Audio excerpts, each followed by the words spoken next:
विजय तो मेरे पास नहीं है पुत्र। क्या आप जानती हैं माताश्री कि अब आप कितने पुत्रों की माता रह गई हैं?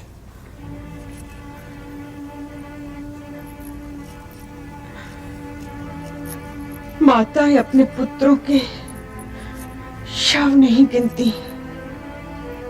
अब आप केवल 2 पुत्रों की माता रह गई हैं।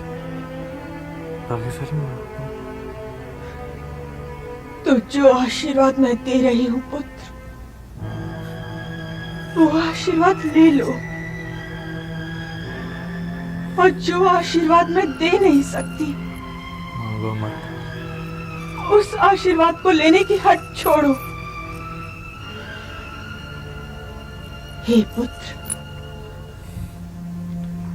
यदि हस्तिनापुर है तो हम सब हैं, और यदि हस्तिनापुर नहीं है तो हम में से कोई भी नहीं है। पर जिद है ना। इसलिए पुत्र, हस्तिनापुर के विषय में सोचना सीखो, और हो सके तो अब भी संधि का कोई ना कोई मार्ग खोजने का प्रयत्न करो पुत्र। कभी नहीं, कदापि नहीं माताश्री। यदि वे भाई होने के नाते कुछ मांगते तो संभवतः मांगा मैं उन्हें कुछ दे भी देता, परंतु यदि वे अपना अधिकार जताना चाहते हैं अपना नजर नहीं ना तो आता। मैं उनके अधिकार को मानने को तैयार नहीं हूं। और यदि आप भी संधि चाहती हो माताश्री, तो जाइए, हस्तिनापुर लौट जाइए।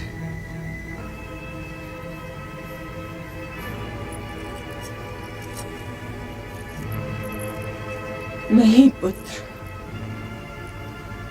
अब तो मैं युद्ध के अंत तक यही रहूंगी। यहीं रहूंगी।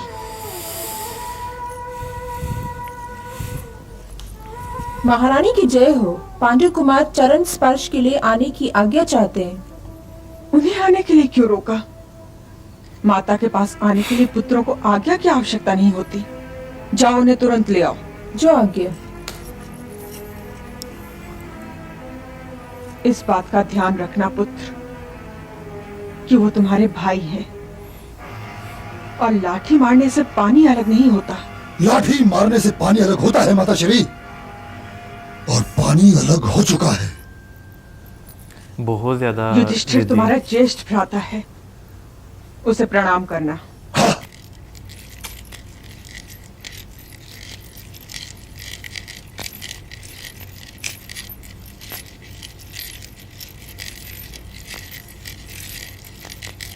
प्रणाम।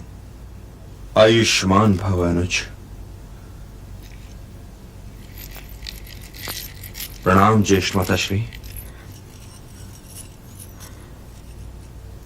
धर्म प्रतीक भव पुत्र।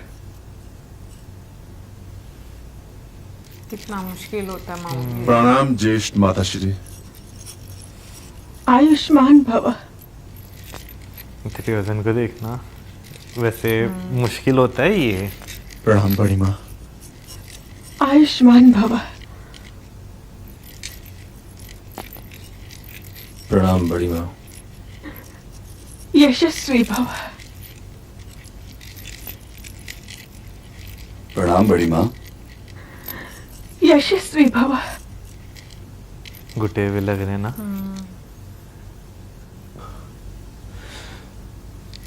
हम अपने 98 भाइयों और आपके पुत्र अभिमन्यु की मृत्यु पर शोक प्रकट करने आए हैं ज्येष्ठ माताश्री। मेरे और दुशासन के पुत्रों की मृत्यु पर भी शोक प्रकट कर लीजिए ज्येष्ठ भ्राताश्री, क्योंकि क्या पता कि फिर शोक प्रकट करने का अवसर मिले या ना मिले। और ध्यान रहे कि युद्ध अभी समाप्त नहीं हुआ है। जब तक मेरी प्रतिज्ञा पूरी ना हो जाए तब तक युद्ध समाप्त हो भी नहीं सकता दुर्योधन, और पांचाली के खुले हुए केश तब तक युद्ध को समाप्त होने भी नहीं देंगे। प्रिय भीम, क्षमा चाहता हूं ज्येष्ठ माताश्री, किंतु मैं क्या करूं? दुर्योधन और दुशासन में से जब भी कोई सामने पड़ जाता है तो मुझे वो हस्तिनापुर राज्यसभा का अश्लील दृश्य याद आ जाता है। अपने क्रोध को जीतने का यत्न करो अनुज भीम। नहीं भ्राताश्री, नहीं। धर्म युद्ध में क्रोध भी एक शक्तिशाली शस्त्र है और हम में से कोई भी कुछ भी भूलने को तैयार नहीं है। क्या ये भूलने की बात है कि मेरे पितामह मेरे वाणों की शैया पर लेटे हुए हैं? क्या ये भूलने की बात है कि भ्राता दुर्योधन के कारण हमें अपने 98 भाइयों का वध करना पड़ा? क्या मैं ये भूल जाऊं कि 7 मारुतियों ने मिलकर मेरे निहत्थे और घायल पुत्र को घेर कर मार डाला? एक बंदे भूलने की की वजह से बात पूरा तो ये भी खानदान नहीं है गुजर प्रिय गया। अनुज कि एक क्षत्रिय इतिहास में तुम ही ऐसे 5 क्षत्रिय हो जिन्होंने अपनी पंचायती पत्नी को दांव पर लगाया था। यदि ज्येष्ठ माता श्री सामने न होती भ्राता दुर्योधन, तो ये कहने पर मैं तुम्हारी जीवा खींच के तुम्हारे गले में लपेट देता। नकुल, अपनी इस असभ्यता के लिए ज्येष्ठ माताश्री और भ्राता दुर्योधन से क्षमा मांगो। ज्येष्ठ माता श्री से तो मैं कुछ भी मांग लूंगा, लेकिन इनसे कुछ नहीं मांगूंगा। न क्षमा न आशीर्वाद। तो शिविर से बाहर जाकर मेरी प्रतीक्षा करो। युधिष्ठिर, जी बड़ी माँ। तुम कौन होते हो मेरे प्रिय नकुल को शिविर से निकालने वाले? क्षमा चाहता हूँ बड़ी माँ। मुझे आज्ञा दीजिए माताश्री, मुझे आचार्य द्रोण के साथ बैठकर कल के लिए रणनीति तैयार करनी है। प्रणाम माताश्री। प्रणाम ज्येष्ठ भ्राताश्री।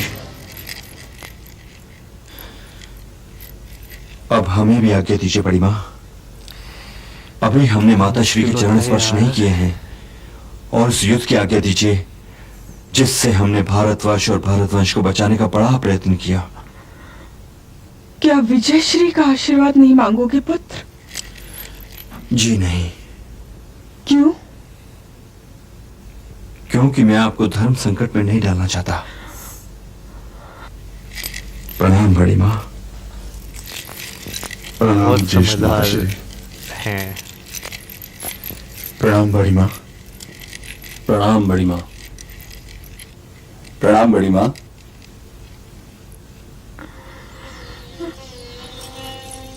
फिर धर्म संकट में फिर भी डाल गए। हृदय को काबू करना बहुत मुश्किल होता है। यही तो धर्म संकट है पुत्र।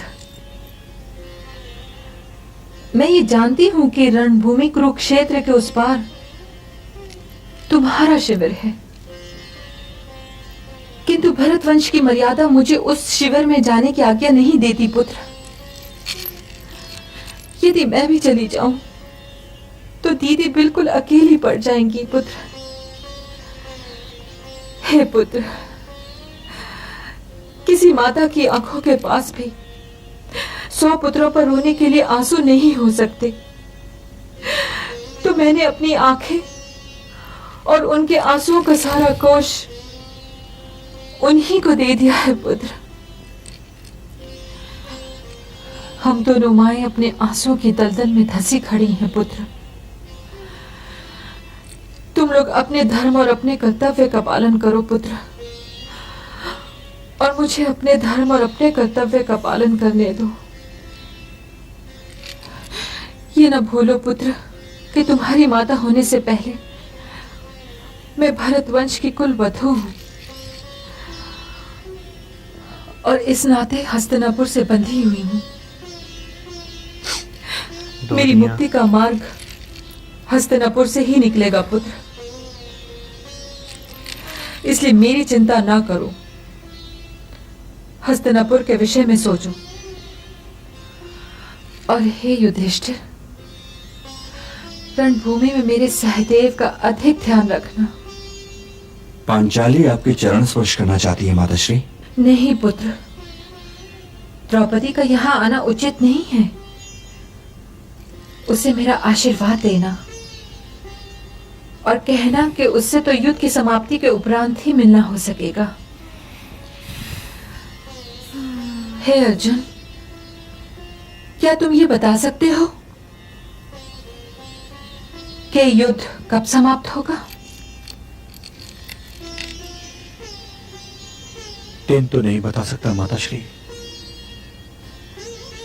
किंतु ये अवश्य कह सकता हूं कि जब तक दुर्योधन दुशासन, कर्ण, कंधा और नरेश शकुनी और उस सूत पुत कर्ण में से कोई एक भी जीवित है तब जान तक के ये लिए युद्ध माँ समाप्त की नहीं हो सकता।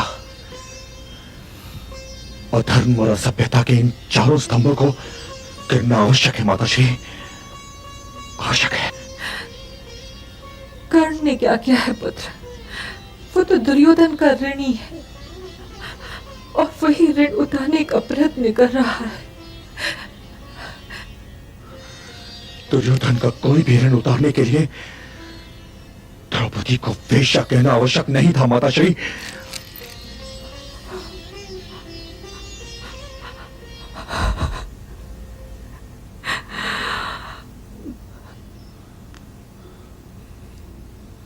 मैं तो घटोत्कच के विषय में सोचते सोचते थक गया, किंतु मेरी समझ में उसके लिए कोई उपाय